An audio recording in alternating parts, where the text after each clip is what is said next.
December 29, 2019 by Carolyn Fortuna. Democratic candidates have bowed to the pressure of activists like the Sunrise Movement and have outlined plans to combat the climate crisis. Elizabeth Warren and Bernie Sanders have provided detailed and often courageous proposals to return the U.S. to the Paris Agreement and to redirect federal expenditures toward the enormous task of mitigating the climate crisis before it's too late. But what do other candidates have to declare about their intentions to push the U.S. toward a zero-carbon future? How do they envision national funding to pay for clean energy? Image by Carolyn Fortuna. Clean Technica. How would other 2020 Democratic candidates for U.S. President fund climate action? While Warren and Sanders are the current frontrunners for the Democratic Party nomination, other candidates have outlined measures to fund attacks on the climate crisis. Referring to himself as a climate pioneer in campaign literature, Joe Biden has developed a clean energy plan that would invest in clean energy and environmental justice by rolling back Trump tax incentives that enrich corporations at the expense of American jobs and the environment. A $1.7 trillion price tag over the next 10 years would include leveraging additional private sector and state and local investments to total more than $5 trillion. He would also reduce incentives for tax havens, evasion, and outsourcing, thereby ensuring corporations pay their fair share, closing other loopholes in our tax code that reward wealth not work, and ending subsidies for fossil fuels. Mayor Pete Buttigieg sets some aggressive benchmarks but has funding particulars that seem self-enforcing. He expects to create 3 million new clean energy jobs, which, in turn, would motivate non-federal and private funding mechanisms. Money generated by an economy-wide price on carbon would be distributed back to low- and middle-income Americans. A tax credit, 45Q, for carbon capture proposal would be deployed so that at least 1 gigaton of annual CO2 would be removed capacity by 2040. A $250 billion clean energy bank would be created to finance efficiency, clean energy, clear water, and resilience projects across the U.S. Would launch the Global Investment Initiative to build U.S.-developed technologies in developing nations around the world. The American Clean Tech Fund would be one of the largest investment funds in the U.S. dedicated to clean tech. Buttigieg acknowledges that these investments would be capitalized with $50 billion in national seed funding to support dozens of demonstration projects of new technologies that are too risky for the private sector. He sees the result as building first-of-a-kind technology at government facilities and ensuring these would be translated into full-scale U.S. manufacturing.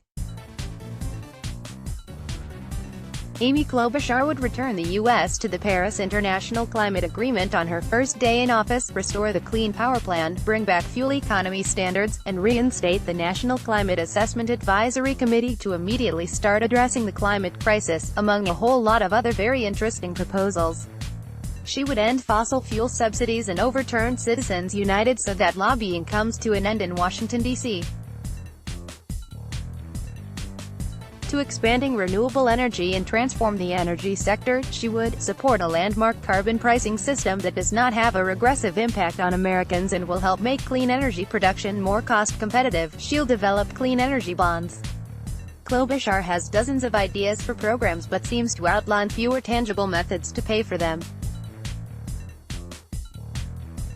Tom Steyer's justice-centered climate plan would provide clean air and water, honor the contributions and sacrifice of workers in fossil fuel industries, and prioritize justice for communities that have been treated as environmental dumping grounds for far too long. To accomplish these goals, he would issue $250 billion over the course of 10 years in new national Healthy Communities climate bonds and call on Congress to fully fund the creation of a civilian climate corps, which would create 1 million jobs for Americans.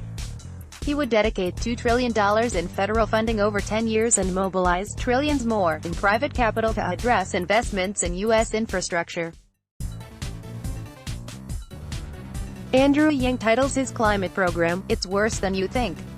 He would invest $4.87 trillion over 20 years in areas like thorium-based nuclear energy and geoengineering, possibly using mirrors in space to reflect sunlight away or spraying particles into the air to cool the planet. He would allocate $40 billion in grants for people in coastal areas to move inland, $30 billion for infrastructure like seawalls, and $25 billion for disaster planning. Writer's note: look at the graphic placeholders on Yang's website. Really, final thoughts: a transition from conventional fossil-fueled energy generation to clean renewable sources offers several benefits, particularly a reduction of greenhouse gases and other types of pollution, diversification of the power supply, and growth of new clean energy industries and related jobs.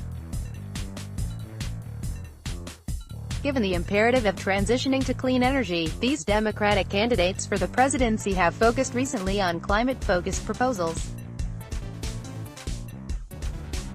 Most of these candidates see the benefit in a robust administration that would use the power of the executive office toward climate crisis action. This is really important, for projections for the power sector indicate that without significant new policies to promote clean generation, the pace of transition to cleaner power generation will be insufficient. Without such policies to promote clean energy, the share of total U.S. electricity generation, for example, obtained from clean energy sources will likely not increase fast enough to achieve mid-century climate goals. We really need to press these 2020 candidates to embark on strategic pathways to head off the climate crisis, now, not later on when it's politically comfortable. And most of them need to speak cogently about how they'll pay for their climate action programs. Is the same as we've funded the 2 decades-long debacle in Afghanistan, with taxpayer dollars? Then the presidential candidates should say it proudly, explaining that the climate crisis poses an existential threat to human life, and it is only a powerful leader who can truly make a difference toward the future security of the U.S. and the world. In the final installment of this series, we'll look beyond the 2020 Democratic candidates and survey some of climate action economists and researchers, hoping to discern some efficacious, and, dare we say it, politically viable approaches to taking immediate climate action. Follow Clean Technica on Google News. It will make you happy. Text: Amy Klobuchar, Andrew Yang, Joe Biden, Pete Buttigieg, Tom Steyer. About the author Carolyn Fortuna. Carolyn Fortuna, Ph.D., is a writer, researcher, and educator with a lifelong dedication to eco-justice. She's won awards from the Anti-Defamation League, the International Literacy Association, and the Levy Foundation. As part of her portfolio divestment, she purchased 5 shares of Tesla stock. Please follow her on Twitter and Facebook. Let's block ads. Why?